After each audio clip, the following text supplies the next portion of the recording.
Só tem fera brava por aqui. O diretor artístico desse espetáculo é o Beto Ortiz. Beto, as honras da casa. Apresenta a turma que tá aqui, vai.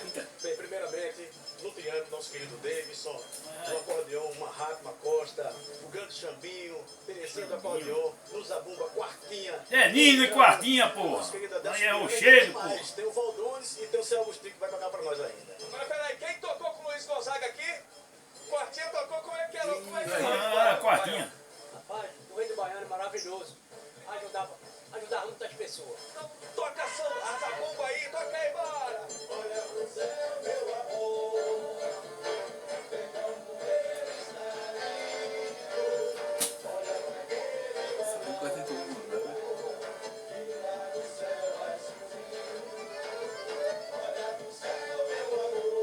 Ei, eu quero saber o seguinte, vai rolar o pagode russo? Eu gosto daquela, vai rolar também? Eu sonhei que estava em Moscou dançando pagode na rua de Cossacô.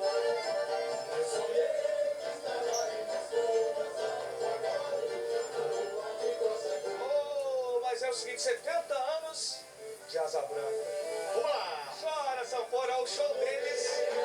70 com 7 é amanhã no Festival de Inverno de Garanhuns, às 9 da noite, no palco Mestre Dominguinhos. O bichinho, o filme de Gonzaga, O não. tamanho da emoção que vai rolar. Dá, Asa Chambinho, Branca. hein?